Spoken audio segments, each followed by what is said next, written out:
Hello everyone, I am Dr. Sheetal Garg.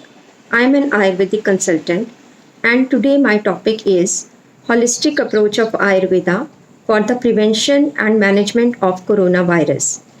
जैसा कि हम सब जानते हैं कि corona virus pandemic is a very challenging situation for all of us और हमें नहीं पता कि ये सिचुएशन कब तक रहने वाली है।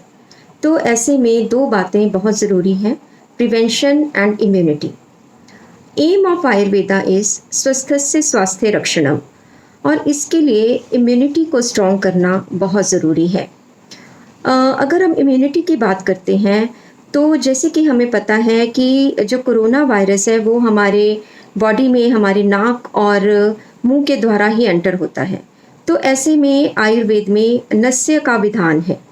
नस्य में आप अपनी दोनों नॉस्ट्रिल्स में प्रतिदिन नारियल का तेल अगर लगाते हैं दिन में 2 बार तो आपके नोज़ में एक प्रोटेक्टिव लेयर बन जाती है and it keeps your nose moist so that जो इन्फेक्शन है वो वहीं पे स्टॉप हो जाता है फर्स्ट स्टेज पर। नारियल का तेल आप ज़रूर लगाएं, नस्य ज़रूर करें।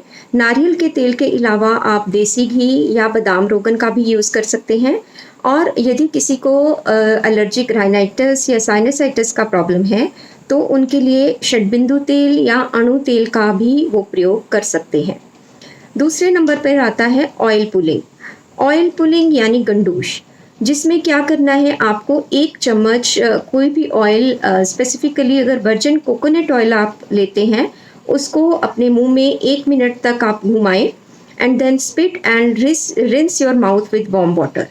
So it just takes 5 minutes of you in the whole day to do these two processes, nasya and oil pulling. So इन दोनों क्रियाओं को आप अपने डेली रूटीन में ज़रूर शामिल कीजिए। Then for the immunity of your lungs breathing exercises करना बहुत ज़रूरी है along with the physical exercises. Morning में 30 मिनट्स में आप 20 minute physical exercise plus 10 minutes जो है वो योग और ब्रीदिंग एक्सरसाइजेस, जिसमें आप अनुलोम विलोम कीजिए, आप प्राणायाम जिसमें कि भस्त्रिका प्राणायाम या फिर भ्रामरी प्राणायाम, कपालभाति, ये सभी जो क्रियाएं हैं ये आप जो है वो करना बहुत ज़रूरी है। देन माइंड की इम्यूनिटी इज़ वेरी इम्पॉर्टेंट, जिसके लिए आप मेडिटेशन ज़रूर करें। मेडिटेशन करने से स्ट्रेस रिलीज़ होता है और मन शांत रहता है। कहने का मतलब है कि you really have to follow an Ayurvedic lifestyle. Ayurvedic दिनचर्या का पालन करें जिसमें सुबह जल्दी उठना और उठकर आप you can start your day with the आंवला एलोवेरा जूस और नीम जूस और गिलोय जूस। इसके अलावा आप नीम के 4 पत्ते भी खाली पेट में सेवन कर सकते हैं। उसके बाद नस्य क्रिया, oil pulling, then exercises, meditation, ये सब जो हैं इनको अपने डेली रूटीन का हिस्सा बनाएं। And now I will talk about some medicines जो कि आयुष मंत्रालय के द्वारा प्रोटोकॉल जो बताया गया है, जो उन लोगों के लिए जिनको कोविड नहीं है। तो ऐसे में सबसे पहले आता है आयुष क्वाथ का सेवन। आप सभी लोग ज़रूर कीजिए दिन में 1 बार।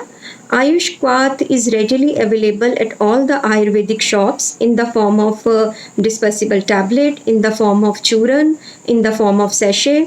और जो है इसको आप डेली अपने फैमिली मेम्बर्स को भी दीजिए और सभी लोग जो है दिन में 1 बार आयुष क्वाथ का सेवन ज़रूर कीजिए। अगर आप इसको बाहर से नहीं लेना चाहते तो you can easily make your Ayush क्वाथ एट होम, जिसमें what you have to do, you have to just take 4-5 leaves of tulsi and 2 or 3 black peppers, देन एक छोटा सा दालचीनी का टुकड़ा एंड ड्राई जिंजर पाउडर या छोटी सी अदरक का टुकड़ा। सो ये you have to boil all these ingredients in 1 glass of water and reduce it to half and you can strain it and have it warm. So ये आप ले सकते हैं। इसके अलावा संशमनी बटी यानी जिसे हम गिलोय घन बटी भी कहते हैं, वो बहुत से लोग ले रहे हैं और बहुत अच्छी बात है। जो लोग नहीं ले रहे हैं वो इसको प्लीज़ स्टार्ट कीजिए।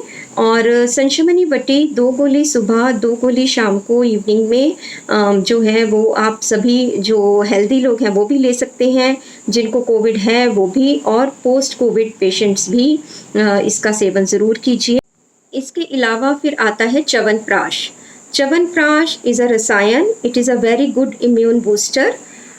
1 चम्मच डेली एम्प्टी स्टमक में सभी को लेना चाहिए। छोटे-छोटे बच्चों से लेकर बड़े बुज़ुर्गों तक घर में सभी इसका सेवन ज़रूर करें। और जो एक मिथ है कि गर्मियों में, और बहुत कन्फ्यूजन है कि गर्मियों में इसे लेना चाहिए या नहीं, तो जी हाँ, बिल्कुल आप च्यवनप्राश को गर्मियों में भी ले सकते हैं। 5 grams of chyawanprash daily you can take. अगर आप एम्प्टी स्टमक लेते हैं तो it is very good, otherwise you can take it any time, किसी भी दिन में किसी भी टाइम आप ले सकते हैं। और इसके अलावा आप दिन में एक बार स्टीम ज़रूर लें। स्टीम में हमारे आयुर्वेद में एक कुछ एसेंशियल ऑयल्स बताए गए हैं जिनको आप डाल सकते हैं, जैसे कि तुलसी ऑयल है, मिंट ऑयल है, यूकेलिप्टस ऑयल है, या लेमन पील ऑयल है। तो ये सभी ऑयल्स इजीली मिल जाते हैं। इनकी 1 से 2 बूंदें आप स्टीम लेते हुए उसमें आप ऐड कर सकते हैं। They are really helpful. और इसके अलावा आप नमक और फिटकरी के गागल्स करें दिन में 1 बार। और क्योंकि आजकल क्या हो रहा है कि अगर कोई थोड़ी सी भी किसी को गले में खराश है, या कोविड नहीं भी है, या कुछ उनका गला ख़राब है, तो सभी लोग फटाफट से एंटीबायोटिक्स जो हैं वो लेने लग जाते हैं। तो ऐसे में उनकी इम्यूनिटी लो हो जाती है, तो ऐसा ना करें। और अगर थोड़ा गला ख़राब है या गले में कोई इन्फेक्शन है भी, तो आप एक और बड़ी अच्छी फॉर्मुलेशन है हमारे आयुर्वेद में जिसे हम बोलते हैं सितोप्लादी चूर्ण। तो सितोप्लादी चूर्ण जो है उसको जो है 3 ग्राम सुबह और 3 ग्राम शाम को शहद के साथ मिलाकर आप ले सकते हैं। सितोप्लादी चूर्ण is a very beautiful formulation. अगर हम इसके नाम में ही इसके इंग्रेडिएंट्स हैं, फॉर एग्जांपल सिता यानी मिश्री, एंड देन इसमें है पिपली है, इसमें इलायची है, छोटी इलायची, वंशलोचन है, दालचीनी है। तो ये एक बहुत ही अच्छी प्रेपरेशन है। अगर आप इसे रूटीन में भी लेते हैं तो it really helps to increase the immunity of your lungs. और भी इसके अलावा जो है नेचुरल एंटीबायोटिक्स जैसे कि सेप्टेलिन है, और भी there are many other formulations which you can take by consulting your Ayurvedic doctor nearby. तो कहने का मेरा मतलब है कि क्योंकि ये एक वायरल इन्फेक्शन है तो उसमें एंटीबायोटिक्स का प्रयोग कम करें, एंड जो है आयुर्वेदिक फॉर्मुलेशंस जो कि जिनके कोई साइड इफ़ेक्ट नहीं हैं उनका प्रयोग ज़्यादा करें। अब मैं बात करूंगी कुछ मेडिसिन्स की जो कि हम कोविड पेशेंट्स को, जिनको माइल्ड फीवर है, माइल्ड सिम्टम्स हैं, उनको दे सकते हैं फर्स्ट 2-3 डेज़। और जैसे कि त्रिभुवन कीर्तिरस है या महासुदर्शन घनवटी है, इनको आप ले सकते हैं। और क्योंकि हमने देखा है कि बहुत से पेशेंट्स जो हैं वो जिनको कोविड हुआ है वो माइल्ड सिम्टम्स हैं, फटाफट रिकवर हो जाते हैं अगर वो ये सब चीज़ें जो सिंपल जो चीज़ें हैं, गार्गल्स हैं, स्टीम है, ये करते हैं।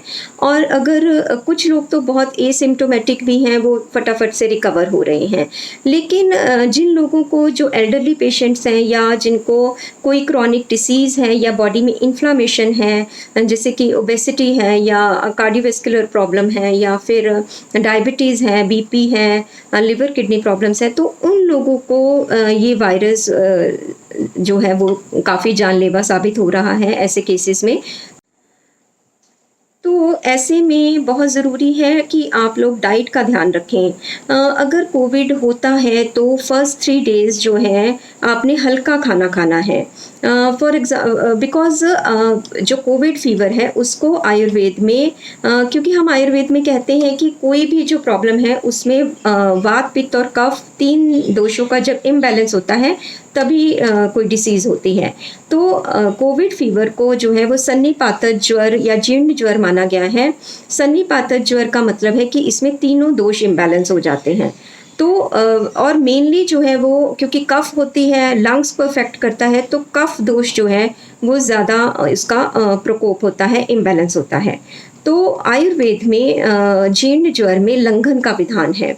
लंघनम परम औषधम, लंघनम लघु आहारम, यानी जब उसमें पेशेंट को लघु आहार दीजिए जो कि सुपाच्य हो, जैसे कि नारियल का जूस, नारियल का पानी दिन में 4 बार, मौसम्बी का जूस, अनार का जूस, वेजिटेबल सूप्स दीजिए, सैलड्स दीजिए। इसके अलावा सिंपल जो है जो धुली दालें हैं वो सेवन कर सकते हैं। सिंपल दाल रोटी या खिचड़ी, मूंग दाल खिचड़ी या दलिया, ये सब जो लघु सुपाच्य आहार है वो ही जो है वो सब पेशेंट्स अगर लें तो उनको जो है वो कॉम्प्लिकेशंस होने का चांस काफ़ी कम हो जाता है और वो फटाफट रिकवर हो जाते हैं। क्योंकि देखिए, अगर आपको माइल्ड सिम्टम्स हैं और आपने ध्यान नहीं दिया और आप घर में आप हैवी फूड ले रहे हैं या कफ वाली चीज़ें ले रहे हैं या शुगर बेस्ड चीज़ें ले रहे हैं, तो आपका जो है वो एक वायरस का फूड बन जाता है। फिर आपको जो है वो वायरस वो ज़्यादा आपके लंग्स में बहुत जल्दी पहुंच सकता है। तो कहने का मतलब है कि आप कफ वाली चीज़ों को अवॉइड करें और सिंपल जो है बिकॉज़ आयुर्वेद में कहा गया है कि पुराना शहद और आसवरिष्ठ का भी सेवन कर सकते हैं। उनसे भी जो है वो भी कफ का शमन करते हैं। तो अब मैं इसके बाद में बात करती हूँ पोस्ट कोविड पेशेंट्स की, क्योंकि हमारे पास बहुत से पेशेंट्स आ रहे हैं जिन्हें कोविड हो चुका है लेकिन दे आर स्टिल कंप्लेनिंग कि उन्हें बॉडी में बहुत ज़्यादा फटीग है, उनको मस्कुलर पेन्स हैं या सिंपल जो है उनको लो ग्रेड फीवर चल रहा है, माइल्ड कफ भी है कईयों को। तो इन सभी केसेस में जो है, क्योंकि उनकी इम्यूनिटी और लो हो चुकी है, बिकॉज ड्यूरिंग कोविड उन्होंने कई प्रकार की एंटीबैक्टीरियल और एंटीवायरल मेडिसिन्स दोनों का सेवन कईयों ने किया है और बहुत लोग कर भी रहे हैं। तो प्लीज़ ऐसा मत करो, ये एक वायरल इन्फेक्शन है, इसमें एंटीबायोटिक्स का बहुत ज़्यादा कोई रोल नहीं है। और इसके अलावा जो है आप क्योंकि इन मेडिसिन से जो होता है उनकी इम्यूनिटी और लो हो रही है, तो इसलिए पोस्ट कोविड पेशेंट्स में हम रसायन औषधियों का प्रयोग करते हैं क्योंकि उनका धातु क्षय हुआ है। तो हमें ओजवर्धक औषधियाँ जैसे कि ashwagandha is a very good इम्यूनोमॉड्यूलेटर and ये बहुत आपकी इम्यूनिटी को इंक्रीज़ करता है, मन की भी और बॉडी फिज़िकल भी। एंड इसको आप एक कैप्सूल डेली ले सकते हैं या फिर अश्वगंधा का चूर्ण ले सकते हैं, किसी भी फॉर्म में आप इसको लीजिए।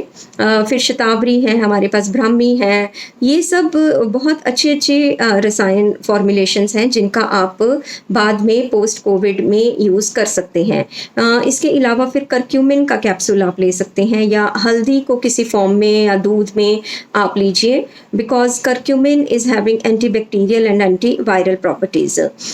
फिर in the end I want to say कि प्लीज़ आप लोग जो है एक आयुर्वेदिक लाइफस्टाइल को फॉलो करो।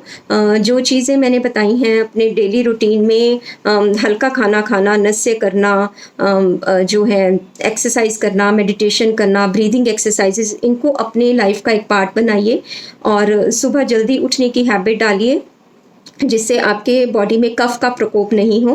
और फिर छोटी छोटी जो फॉर्मुलेशंस हैं, जो होम रेमेडीज़ हैं, जैसे सितोप्लादी चूर्ण का सेवन करना, या फिर अगर थोड़ी सी गले में खराश या चूरन वगैरह नहीं है आपके पास तो आप simple you can take ginger honey juice and you can. So in the end, I want to request each one of you to start following an Ayurvedic lifestyle and do take Ayushkwath daily.